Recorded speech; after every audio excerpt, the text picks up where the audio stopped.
وجهه الكريم وعلى آله رب اشرح لي صدري ويسر لي أمري واحلل عقدة من لساني يفقهوا قولي رب زدنا علما وارزقنا فهما اللهم أرنا حقا حقا وارزقنا اتباعه وأرنا باطلا باطلا وارزقنا اجتنابه. Assalamualaikum warahmatullahi wabarakatuh. Alhamdulillah, syukur kita pada Allah Subhanahu wa taala, dengan izinnya dapat kita berhimpun di surau yang mulia ini, yang mana saya kali pertama hadir ke surau yang cantik ini, dan juga kali pertama tahu adanya surau di sini, walaupun dah acap kali sebenarnya lalu. Macam saya pergi masjid, rincinglah skrip yang sama. Haji Hambali biasa dengarlah ayat ni.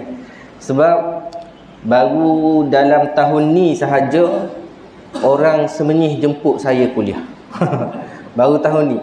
Walaupun saya duduk Semenyih ni dalam 8 tahun dah, dan first time saya datang ke Selangor KL ni memang saya duduk Semenyih. First duduk di Taman Pelangi Semenyih 1. Kemudian menyewa di Kesuma fasa 8 kalau tak silap. Dan sekarang berpindah tempat lain, masih Semenyih. 8 tahun duduk Semenyih. Jadi tahun ni baru banyak kuliah saya di Semenyih. Baru ada. Ni pun saya tak tahu Surau Mukhlisin ni dapat mana nombor saya. Jadi sebelum ni memang tak adalah. Sebab sebelum ni saya banyak kuliah luar, di Damansara, Shah Alam, Puncak Alam, Setia Alam, Gombak, Keramat, UK Perdana. Itu banyak luar. Penat sikit lah. Tapi sekarang dah tua, jadi rasa kena cari yang dekat-dekat lah. Jadi Allah Ta'ala bagi izin pada kita untuk bertemu pada kali ini. Alhamdulillah. Sini solat Jumaat. Bukan main payah nak cari masjid, surau solat Jumaat Semenyih ni. Baru tahu sini rupanya ada tempat solat Jumaat. Kadang-kadang kita pergi tu penuh, tak ada parking tempat tertentu. Kena pergi cari surau kedua, masjid kedua, baru jumpa parking. Jadi terima kasih pada pihak penganjur dan kabel yang bagi nombor saya. Saya sebenarnya nak balik kampung. Jadi masa, nama siapa yang jemput tu? Masa pihak wakil, pihak masjid tu jemput, maka saya pun duk fikir, nama pun tak bagi, Asrul. Asrul Husin. Jadi bila dia tanya boleh tak datang kuliah subuh, saya kata ada ke orang nak datang kuliah subuh hari Rabu? Rupanya cuti nuzul Quran. Tengok pula ramai. Saya tengok ada apa ramai-ramai ni? Ustaz Zahidus ke datang? Tak sangka ramai macam tu kuliah waktu subuh di masjid di surau kita ni. Jadi saya pun duk fikir-fikir, sepatutnya balik semalam. So balik hari ni. Kata awal ustaz balik, dah berceramah bebas. Bebas lah nak balik bila? Kalau yang kerja tu memang tak bebas lah. Tunggu nanti waktu jam pakai ramai-ramai balik, tu orang yang bekerja. Saya penceramah bebas, jadi bebas lah nak balik bila. Jadi saya ditugaskan pada hari ini nak bincangkan tentang nuzul Quran. Kerana kita pada waktu bermula maghrib semalam sehinggalah subuh tadi, itu namanya malam nuzul Quran. Malam nuzul Quran ini tidak berlaku khilaf di kalangan ulama bahawa pada malam itulah malam Lailatul Qadar. So kita keluar sekejap lagi tengok matahari, semalam malam Lailatul Qadar ke tidak. Kalau semalam malam Lailatul Qadar, untunglah budak-budak yang datang iktikaf tu semalam. Kita iktikaf ke tidak? Malam Lailatul Qadar ni malam yang mana turunnya Al-Quran. Ini ulama tak khilaf. Cuma tinggal lagi ulama khilaf bilakah malam tersebut. Kena faham. Ulama tak khilaf pada malam Lailatul Qadar, iaitu malam turunnya Al-Quran. Tetapi ulama khilaf bilakah, berapa hari bulankah malam turunnya Al-Quran. Itu khilaf. Sebahagian pada pandangan ulama 17 Ramadan, iaitu semalam. Sekarang dah 18 masuk semalam, pagi ni dah 18, pagi ni 17, semalam start 17 dan pagi ni 17, esok 18. Jadi turunnya Al-Quran pada malam Lailatul Qadar. Pada malam Lailatul Qadar. Jadi 17 bermula maghrib semalam sehinggalah maghrib hari ni. Tu sehari. Tapi Lailatul Qadar malam lah. Kemudian ada pandangan ulama yang kata turunnya Al-Quran pada 21 Ramadan. Dan ada lagi pandangan ulama yang kata turunnya Al-Quran pada 24 Ramadan. Jadi perkara ni masih khilaf di kalangan para ulama. Jadi yang kita pegang lah, ulama Malaysia dia pegang 17 Ramadan. Dan ulama-ulama yang tetapkan tarikh ni, mereka ni seorang yang alim. Alim dari sudut sejarahnya, alim dari sudut hadisnya, alim dari sudut pelbagai aspek ilmu, memang sangat alim. Jadi para ulama ini bila dia tengok turunnya malam, tengok daripada banyak pandangan, mereka cenderung mengatakan 17. Dia nak cerita berapa hari bulan ni, memang semua peristiwa khilaf. Nak cerita apa Isra' Mi'raj, khilaf. Banyak khilaf Isra' Mi'raj. Isra' Mi'raj ni ada orang kata, ada pandangan ulama, hari Nabi dapat wahyu, hari tu juga Isra' Mi'raj. Nabi dapat wahyu di Gua Hira tu, terus Isra' Mi'raj. Itu ada pandangan begitu. Banyak lagi lah pandangan lain. Maka sebab itu kita tak hairan apabila tarikh Maulidur Rasul pun khilaf. Jadi yang telah dipilih oleh para ulama Nusantara kita, di Malaysia kita, adalah seperti mana yang telah kita maklumi, yang telah ada dalam jadual ataupun kalender kita. Maka itulah yang telah dipilih oleh para ulama. Nuzul Al-Quran itu berlaku dua peringkat. Bila kita sebut nuzul Quran ni apa? Nuzul tu maknanya turun. Dah turun makna daripada atas ke bawah. Jadi turun daripada atas ke bawah tu, atas di mana, bawah di mana. Ni ada dua peringkat. Yang pertama berlaku sekaligus daripada Lauh Mahfuz, dia turun ke Baitul Izzah, langit dunia. Lauh Mahfuz ni apa? Lauh Mahfuz ni adalah segala pembendaharaan ilmu takdir Allah Ta'ala, semua ada di Lauh Mahfuz. Di Lauh Mahfuz ada satu makhluk Allah Ta'ala cipta, namanya qalam. Bila Allah Ta'ala cipta qalam, Allah Ta'ala kata uktub. Qalam tanya nak tulis apa? Uktub ma kana wa ma yakun. Tulis apa yang telah berlaku dan apa yang akan berlaku. Maka qalam kerjanya menulis, tulis. Semua dia tulis di Lauh Mahfuz.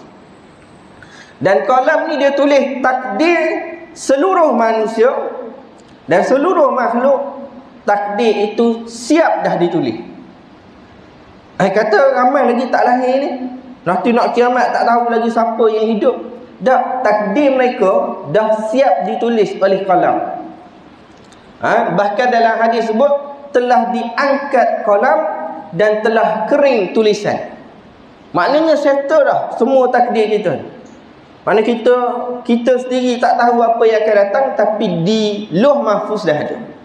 Maka di antara apa yang ada di Lauh Mahfuz adalah Al-Quran dan kitab-kitab suci yang lain. Maka Al-Quran ini kaedah penurunannya adalah daripada Lauh Mahfuz dia turun ke langit dunia.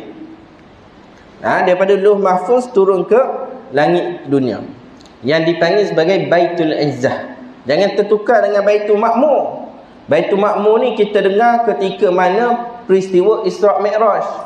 Baitul Ma'mur ni di langit ke-7, tempat Nabi Ibrahim duduk. Baitul Izzah ni langit pertama. Ni ada sekarang ajaran sesat yang mengatakan bahawa dia pergi Isra', dia pergi Mi'raj dengan Nabi SAW ke Baitul Ma'mur. Ada ajaran sesat gitu. Ada seorang perempuan, dia kata suatu hari semalam lah, beberapa hari lepas semalam. Dia kata dia tahajud sampai 8 rakaat. Masya Allah. Tak payah ceritalah. Kalau kata tahajud lah, cerita 8 rakaat. Hati rindu sangat kepada baginda Nabi. Lepas tu daripada tempat dia solat tu berubah jadi tempat raudhah. Jadi dia boleh tak tahu macam mana, tiba-tiba tempat dia solat tu berubah jadi apa dia? Raudhah di Masjid Nabawi. Kemudian datang Nabi SAW bagi salam pada dia. Lepas dah bagi salam, Nabi datang, Nabi bertadarus dengan perempuan ini. Kerana malam itu malam nuzul Quran. Kemudian baginda memi'rajkan dia. Mi'raj, angkat bawa dia ni. Mi'raj pergi ke Sidratul Muntaha. Kemudian dia bila dah sampai Sidratul Muntaha, bertawajuh dengan Allah Ta'ala. Oh, sama taraf dengan Nabi dah ni. Nabi bawa dia. Kemudian dia tawaf pula daripada Sidratul Muntaha turun ke langit ketujuh. Tawaf pula di Baitul Ma'mur. Tawaf. Nabi Ibrahim duduk bersandar je di Baitul Ma'mur. Malaikat duduk tawaf penuh. Dia boleh pergi tawaf dekat Baitul Ma'mur. Nabi, kita dengar Nabi Mi'raj, Nabi tak uji kan tawaf. Nabi jumpa Nabi Ibrahim, cakap dengan Nabi Ibrahim, terus naik. Dia boleh tawaf ni dekat Baitul Ma'mur. Kemudian dia kata Kaabah di Baitul Ma'mur berwarna putih terletak di atas Kaabah Baitul Atiq. Hebatnya. Lepas tu dia pun turun. Sama macam Nabi Muhammad, bahkan lebih lagi. Ni bahaya ajaran macam ni. Bahaya ajaran macam ni. Banyaknya ajaran macam ni dakwa-dakwi yang kosong. Tak tahulah kalau kita tanya betul ke tidak. Tak tahulah. Kalau dia kata betul, mungkin ada kad. Kad yang tak boleh kena saman. Kalau saman pun tak ada function sebab ada kad. Kalau betul lah. Jadi dia antara dua, tak segar tak sihat. Tak segar tu lain, tak sihat tu lain. Tu. Ataupun yang lebih parah adalah segar tapi sesat. Tu banyaknya begitulah.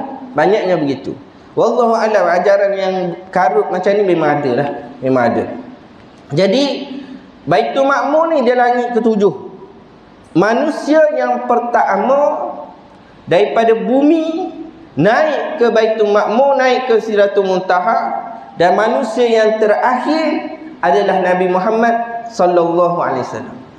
Dan Nabi Ibrahim dia bukan daripada bumi, dia meninggal. Meninggal dunia, wafat, barulah diletakkan di Baitul Ma'mur. Tetapi Nabi ni yang naik, duk hidup lagi jalan naik ke atas, hanyalah Nabi Muhammad sallallahu alaihi wasallam. Mendakwa dia nampak Nabi secara sedar, yang qazah namanya. Itu pun boleh diragui kebenarannya. Walaupun betul ada ulama yang jumpa nampak Nabi secara sedar, ada. Syekh Abdul Qadir Jilani masa duduk mengajar ramai-ramai ni, dia nampak Nabi datang. Ada. Tapi berlaku pada ulama lah. Tak berlakulah pada orang yang mulut huduh macam ni. Tak berlakulah pada orang yang suka dakwi macam-macam. Tak berlakulah pada orang yang suka menipu. Tak berlaku. Maka kalau begitu, apa yang kita tengok, rupa-rupanya ajaran-ajaran seperti banyak dakwaan. Jangan kita duduk dakwa perkara mengarut lah. Maka sebab itu para ulama mengatakan bahawa sesiapa yang mendakwa, dia mendapat kelebihan lebih daripada para rasul, maka ianya jelas ajaran sesat. Ni ajaran ni lebih dah pada Nabi ni. Naik Nabi, walaupun naik dengan Nabi Muhammad pun sampai Mi'raj, jumpa, nampak bertawajuh dengan Allah Ta'ala, kemudian tawaf di Baitul Ma'mur, lebih dah daripada rasul lain. Sedangkan Al-Quran mukjizat terbesar Nabi. Mukjizat terbesar Nabi. Isra' Mi'raj mukjizat kedua terbesar Nabi. Tiba-tiba ada orang yang sama dengan Nabi, bahkan lebih daripada Nabi. Ini jelas ajaran karut. Ajaran yang karut. Baik. Kemudian bila kita kata Al-Quran itu turun ke Baitul Izzah secara keseluruhan, Daripada 30 juzuk tu, daripada daripada Lauh Mahfuz terus turun ke Baitul Izzah. Daripada Baitul Izzah itu turun secara berfasa, turun secara sikit-sikit mengikut keadaan yang tertentu. Contohnya ada orang datang pada Nabi, dia kata, cuba kamu ceritakan tentang Tuhan kamu, sifatkan Tuhan kamu. Sebab orang kafir, orang musyrikin Mekah ni, dia sembah, dah ada lah berhala dia, patung dia apa semua ada lah. So Nabi Muhammad ni duk ajak orang sembah Allah, mentauhidkan Allah. Habis tu cuba cerita tentang Tuhan kamu. Maka turun, baru turun ayat Qul huwallahu ahad Allahus samad lam yalid walam yulad walam yakul lahu kufuwan ahad. Jadi bila ada orang tanya, bila berlaku satu keadaan, bila ada peristiwa tertentu, barulah turun ayat secara berperingkat.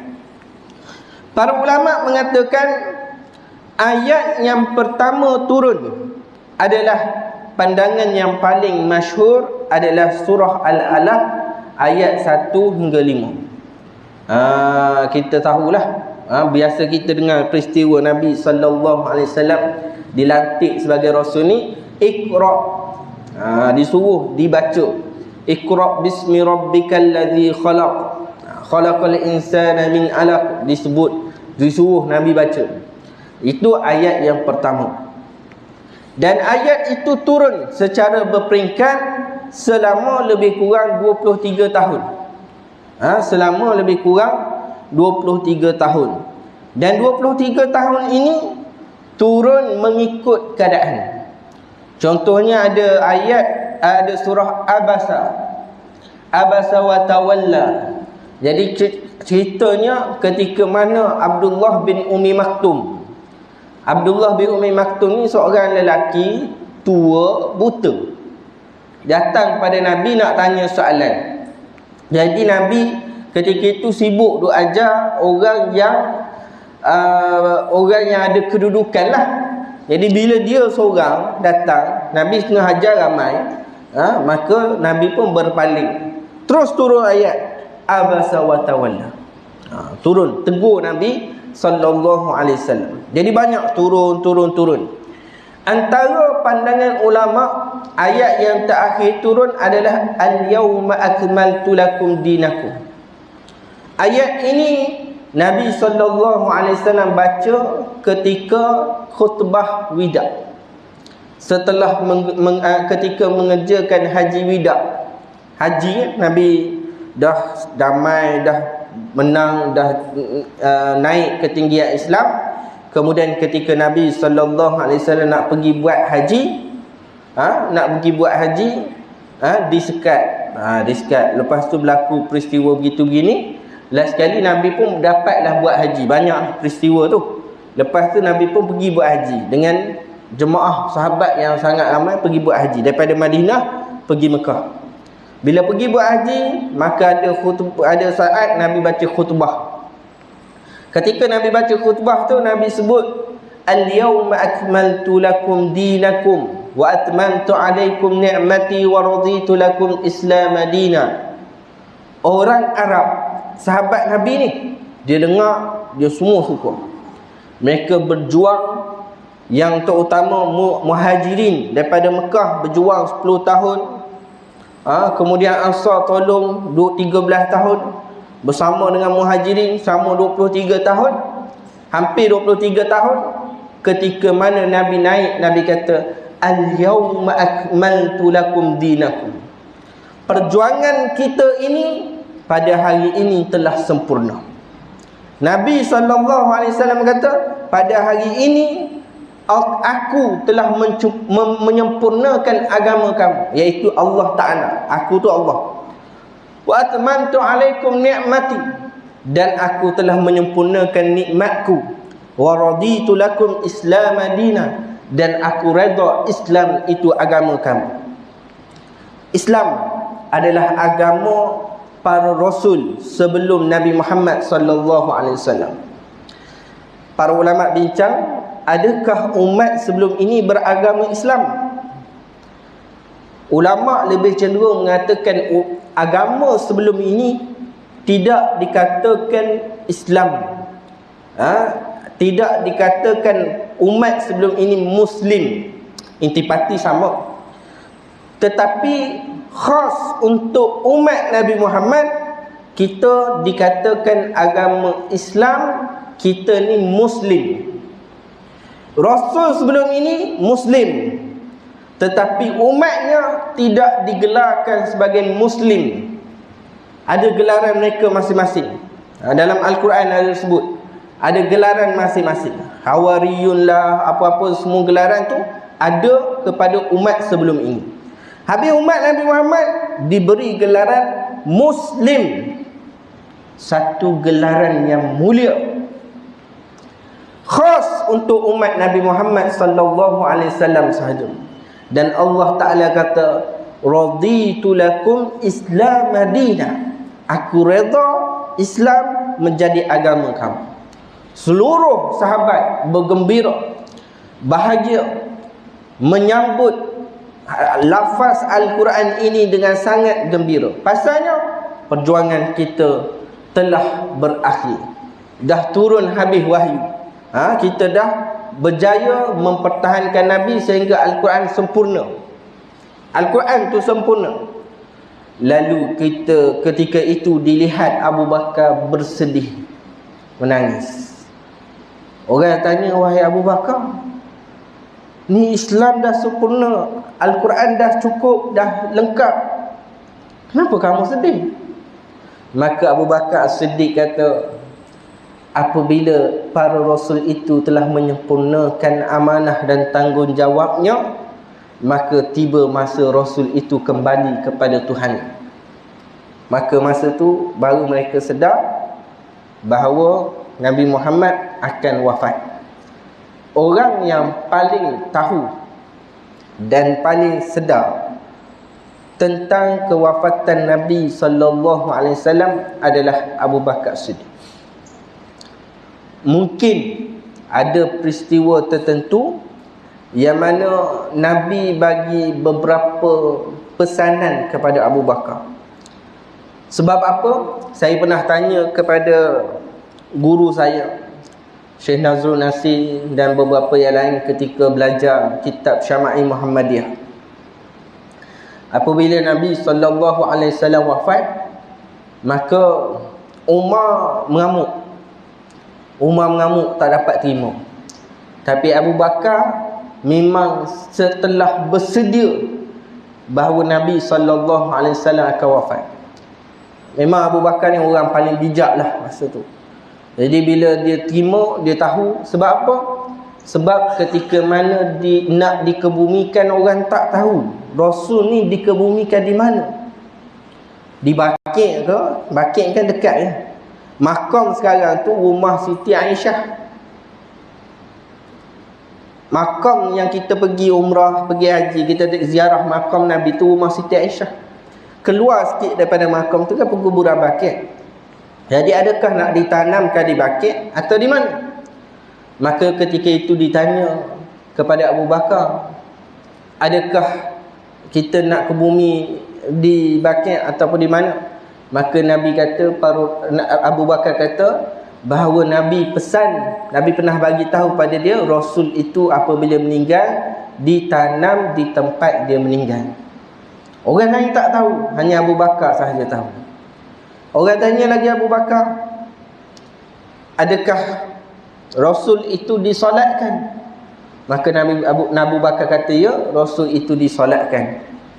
Maka mereka pun buat, mereka tanya, semua rujuk Abu Bakar masa tu.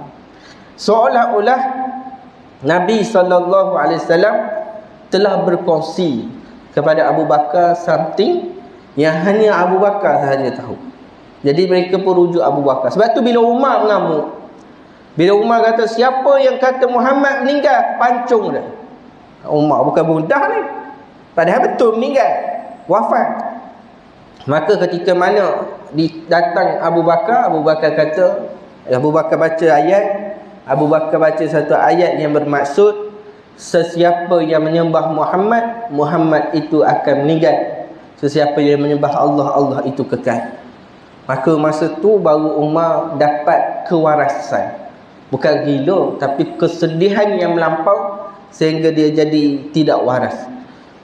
Jadi itulah peristiwa yang mana setelah ayat al-yawma akmaltu lakum dinakum, Nabi balik sahaja ke Madinah masa tu Nabi jatuh sakit.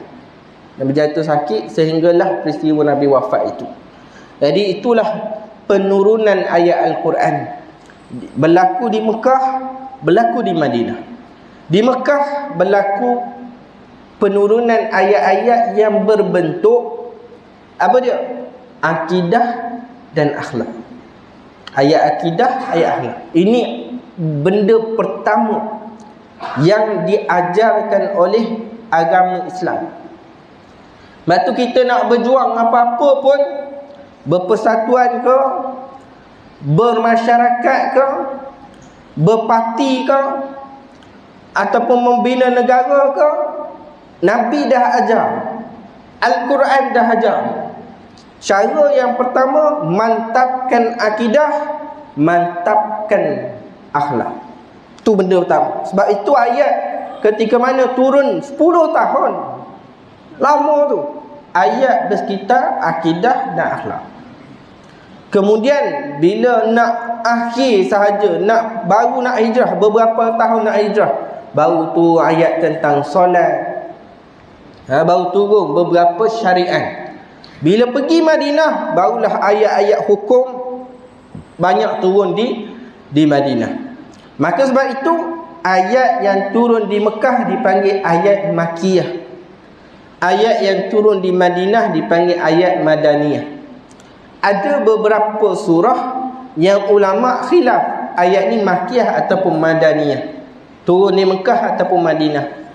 Contohnya macam surah Al-Ikhlas. Surah Al-Ikhlas itu adakah diturunkan di Mekah atau Madinah? Kerana ada dua hadis, ada banyak tapi ada dua hadis. Satu cerita musyrikin Mekah tanya. Kalau musyrikin Mekah tanya, cuba sifatkan Tuhan kamu, maknanya ayat itu turun di Mekah.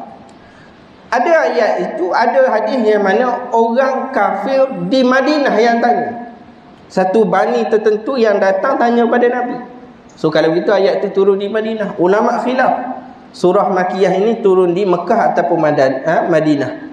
Maka itulah yang berlaku dalam penurunan ayat Al-Quran. Jadi ayat Al-Quran ini ada 30 juzuk, semua orang tahu. Ada berapa surah? 114. Ada berapa ayat? 6236. Nanti kalau beli kereta baru, guna nombor ni lah. Nombor plate kereta. Pening nak beli berapa nombor plate ni? Tengok 114. Tu bilangan surah.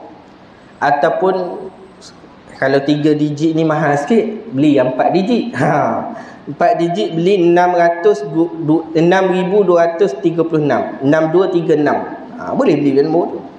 Habis dah Ustaz nombor 6236, beli 6225. 6226 ada.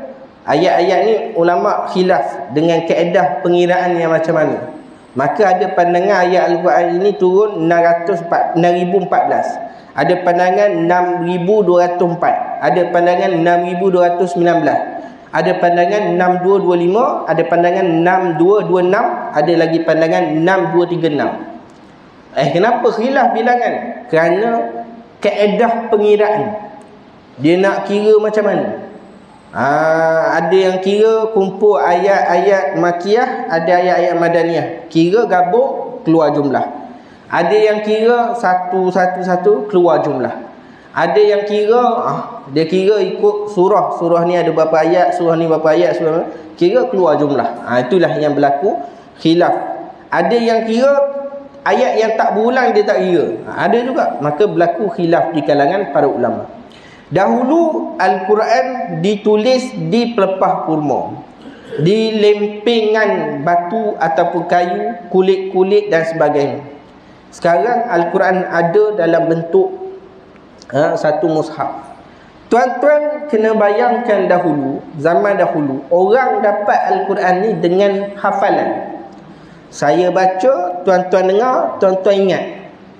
Itu cara dahulu. Mereka bukan ada Al-Quran ni, satu kitab lah. Sebab utama orang meninggalkan hafalan Al-Quran adalah kerana telah ada mushaf. Orang mula meninggalkan hafal Al-Quran kerana ada mushaf. Tapi bukan dululah sekarang. Dulu dah ada, zaman Sayyidina Uthman dah ada mushaf, tapi orang ada hafal Al-Quran lagi. Tapi begitulah. Contoh saya kata, saya ada buku ni. Buku ni mahal. Kalau tuan-tuan beli di kedai, harga dia RM50. Tapi tak tebal pun, dalam 200 muka surat. Kalau beli di kedai RM50. Tapi saya ada PDF, nanti saya bagi pada Asrul. Asrul masuk dalam grup WhatsApp ahli taman. Maka Asrul pun masuk. Bila masuk, dapatlah PDF tersebut. Saya datang bulan depan. Contoh, kalau dijemput lah.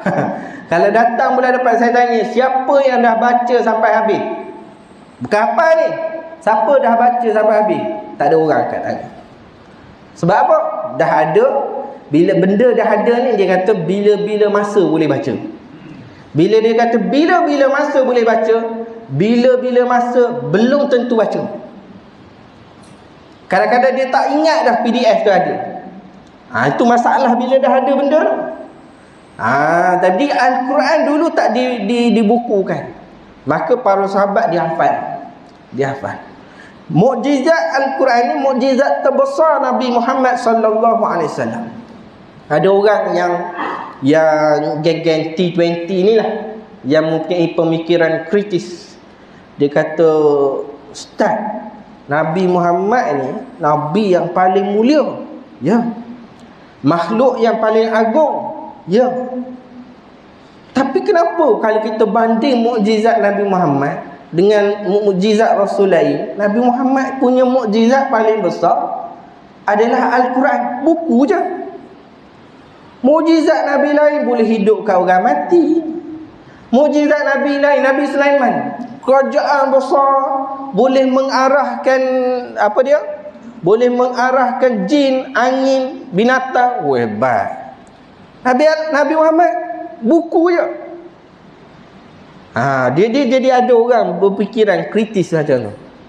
Maka kita pun jawab, Rasul-Rasul lain dia punya mukjizat besar macam mana pun berlaku zaman tu je. Hanya zaman itu sahaja berlaku mukjizat itu, dan hanya dirasai kekaguman dan penambahan iman hanya berlaku pada umat yang melihat secara jelas masa itu sahaja. Orang yang rasa kagum, orang yang rasa hebat, orang yang rasa dahsyat, mulia dan sebagainya hanya dirasai oleh masa itu sahaja.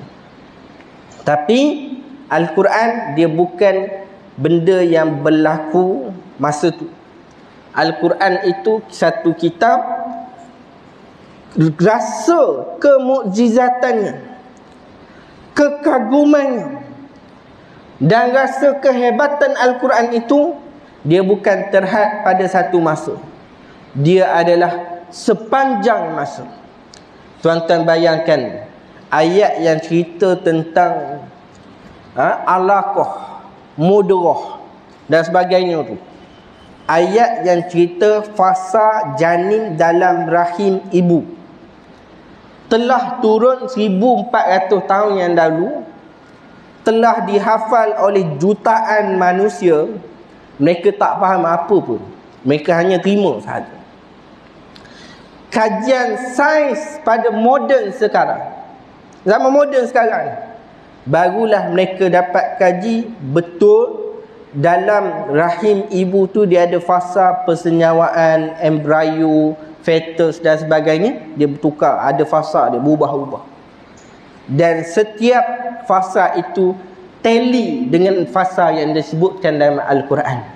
Maka orang yang belajar akan merasai kekaguman dan bertambah iman ketika mana kita mendengar perkara-perkara seperti ini.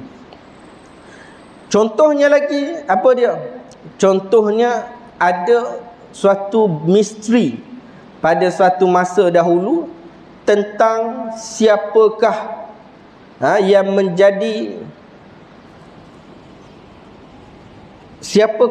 menjadi orang Fir'aun yang telah mengejar Nabi Musa alaihissalam ketika mana berlakunya peristiwa terbelahnya lautan. Fir'aun yang kejar siapa? Ulama masa mentafsirkan ayat Al-Quran, mereka khilaf.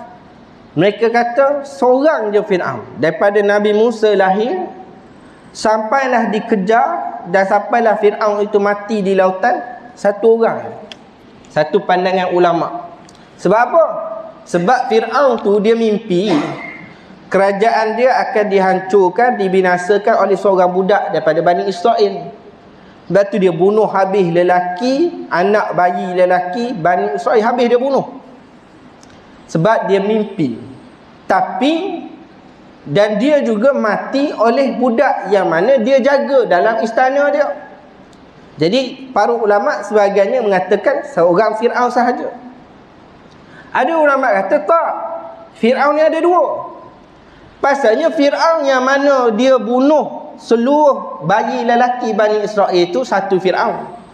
Kemudian dalam peristiwa Nabi Musa tampar seorang Kibti tu, dia tampar mati. Dia pun lagi. Nabi Musa lagi. Bila Nabi Musa lagi nikah dengan anak Nabi Syuaib dan sebagainya, kemudian turun wahyu kepada Nabi Musa, izhaba ila Fir'aun fa innahu tagha.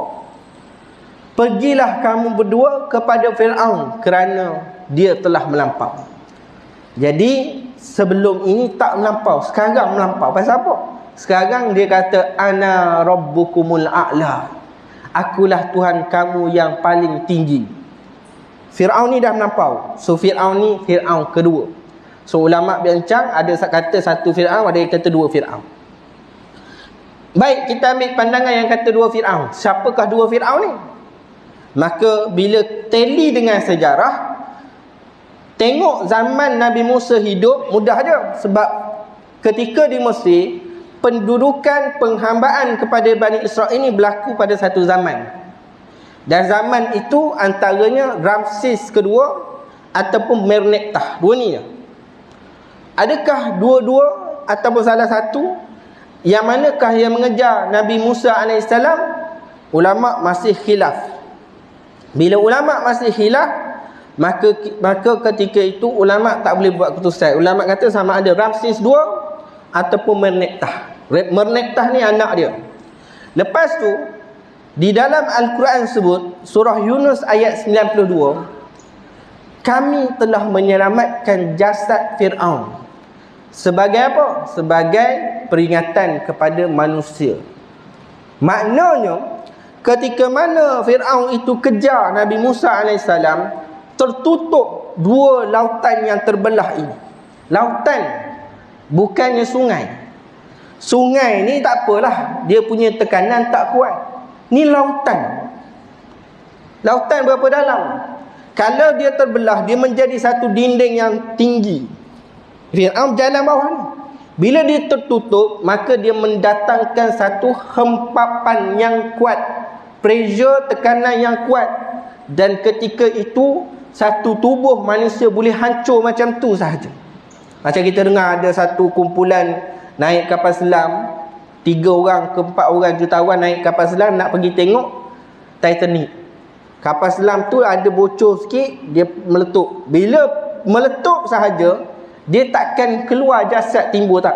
Badan itu terus terlerai, pecah. Sebab dia punya tekanan di dalam air itu kuat. Jadi sepatutnya Fir'aun dan tenteranya habis semua. Tetapi Allah selamatkan jasad Fir'aun. Tentera tak cerita sini. Mana tentera habis hancur. Jasad Fir'aun Allah selamat. Surah Yunus ayat yang ke-92. Dan bila jasad itu selamat, disebut oleh para ulama, maka istana Fir'aun hantar orang pergi tengok. Sebab tak balik ni. Pergi tengok ada jasad. Ambil jasad, mumiakan, simpan. Kemudian datang satu zaman, ada seorang profesor, Maurice Bucaille. dia kaji jasad Fir'aun. Ramses II dia kaji, Menektah dia kaji. Bila dia kaji Ramses II dan Menektah, dia dapati pada Menektah di kerongkong dia ni ada garam. Dan garam itu bukan garam yang digunakan untuk pengawetan. Garam itu adalah garam laut. Maka bila dapat sahaja maklumat ini, rupa-rupanya jasad yang selamat, yang lemas itu adalah Menektah. Sebab pada jasad Ramses II tidak ada garam. Tapi kalau Menektah ada garam. Apa beza Ramses II dengan Menektah? Kerana salah satu daripadanya tenggelam, lemas dalam lautan, maka sebab itu ada garam pada jasad tersebut. Siapa yang bongkarkan? Maurice Bucaille. Dia hanya cari dan kaji. Tapi petunjuknya daripada Al-Quran. Kitab Bible, kitab-kitab orang yang terdahulu tak ada sebut tentang Fir'aun yang selamat. Mereka sebut tentang pengejaran. Seluruh ahli kitab tahu, terutama zaman Nabi Musa ke bawah lah, tahu bahawa Fir'aun yang kejar mereka itu tenggelam di lautan. Tapi tak ada dalam kitab mereka sebut jasad itu selamat. Hanya Al-Quran yang sambung cerita Fir'aun itu selamat. Sebab itu orang-orang orientalis kata Al-Quran ini cedok daripada kitab lama, nipu. Sebab apa? Sebab ada maklumat yang tak ada dalam kitab lama, menunjukkan itu datang daripada Tuhan yang sama. Kamu yang sesat, ni Tuhan yang sama. Ada tambahan cerita yang kamu tak tahu ada dalam Al-Quran. Apa dia? Jasad Fir'aun itu selamat. Dan bila selamat, dapat kaji rupanya Menektah. Jadi sekarang kalau tuan-tuan tengok YouTube, Google, kita tahulah Fir'aun yang dulu kata ana rabbukumul a'la, akulah Tuhan kamu tertinggi. Sekarang Tuhan itu kita tengok jasadnya, kita boleh tengok keburukannya, kita boleh tengok kecacatan celanya. Orang kaji tu jasad tu sekarang. Ada penyakit sekian, tulangnya sekian, yang mengaku Tuhan tu. Maka boleh kaji sekarang. Siapa yang bongkar? Al-Quran. Inilah kehebatan Al-Quran. Sama juga dengan ada seorang etis. Seorang etis nama dia, seorang profesor yang baru sahaja meninggal dunia. Dia bila dia kaji tentang kejadian langit dan bumi, maka dia mengatakan bahawa Al-Quran, dia mengatakan bahawa kejadian alam ini adalah asal daripada satu kejadian, iaitu dipanggil sebagai teori Big Bang. Teori Big Bang. So bila mereka menjumpai teori Big Bang ni, mereka kata, oh sekarang kami dah tahu awal kejadian kami, maka maknanya Tuhan tak ada. Masalahnya mereka tahu kejadian dia pada era moden sekarang. Bermula pada 1922 kajian bermula sehingga ditamatkan pada tahun 2000-an. Barulah mereka tuntaskan kejadian makhluk bermula daripada Big Bang. Baru jumpa. Masalahnya sebelum mereka dapat tahu teori ini untuk mereka berlepas diri pada Tuhan, rupanya 1400 tahun yang lampau Tuhan telah bagi tahu, awalam yaral ladzina kafaru annas samawati wal ard kanata ratqan fafataknahuma waja'alna minal ma'i kulla syai'in hayyin. Allah Subhanahu wa taala sebut, tidakkah orang-orang kafir itu melihat? Allah tuju ayat ni pada siapa? Pada orang kafir. Siapa yang jumpa teori Big Bang? Orang kafir. Orang kafir yang jumpa. Maka Allah kata, awalam yaral ladzina kafaru, tidakkah orang kafir itu melihat annas samawati wal ard, bahawa langit dan bumi itu kanata ratqan, dahulunya satu, fafataknahuma, kemudian kami pisahkan di antara keduanya. Pemisahan daripada langit dan bumi asal satu. Sekarang bila kita sebut alam atas langit, alam bawah bumi, 7 lapis langit, 7 tujuh lapis bumi. Dia ada perbezaan di antara atas dan bawah. Dulu tak begitu. Dulu ianya adalah kanata ratqan, asalnya satu. Fafataknahuma, siapa yang buat Big Bang tu? Fafataknahuma, kami, Allah, yang memisahkan di antara langit dan bumi. Maka Allah dah isytihad, dia yang buat. Kamu baru kaji, kamu baru jumpa, kamu baru nak nafi, Allah dah sabitkan awal lagi bahawa yang menjadikan langit dan bumi itu adalah Allah. Dan juga sebab itu kita tengok, lepas terpisah itu, para saintis kata bila Big Bang, dia nak boleh bentuk bulan, bintang dan sebagainya ni, dia ambil masa. Dia ada 6 fasa pembentukan. Lepas meletup tu dia ada 6 fasa pembentukan. Ini disebutkan oleh Marconi pada tahun 2003. Baru 2003. Baru 11 tahun, baru 21 tahun yang lepas. Dia sebut bahawa selepas Big Bang berlaku 6 fasa. Nak boleh pembentukan planet dan bulan-bulan ni. 6 fasa. 1400 tahun dahulu Allah Ta'ala kata apa? Allahul ladzi khalaqas samawati wal ard wa ma bainahuma fi sittati ayyam. Dialah Allah, Allah lah yang menciptakan langit-langit dan bumi, dan apa yang ada di antara langit dan bumi fi sittati ayyam, dalam 6 hari ataupun 6 fasa. Al-Quran dah sebut. Maka sebab itu kita sebut mukjizat Al-Quran ini mukjizat terbesar Nabi, mukjizat sepanjang zaman. Akan ada banyak lagi yang seperti mana sahabat tak faham tentang zygote, embrio, fetus ditemui pada zaman sekarang. Ada banyak perkara lagi yang kita tak faham dalam Al-Quran akan ditemui pada masa akan datang. Dan kekaguman kita pada Al-Quran akan dirasai sejak daripada dahulu hingga ke sekarang. Itulah mukjizat yang mana orang yang baca Al-Quran dapat pahala. Orang yang meneliti tafsir tadabbur Al-Quran, dia akan menambah keimanannya kepada Allah Subhanahu wa ta'ala. Jadi dah lebih daripada masa yang diberikan, saya tangguh dahulu. Ada soalan? Saya berani bila kalau habis kuliah saya akan tanya. Ada soalan? Saya berani sebab saya tahu orang takkan tanya soalan. Kita setengah ustaz dia takut. Dia takut orang tanya soalan yang dia tak tahu. So dia tak tanya, dia tak buka, habis dia tutup.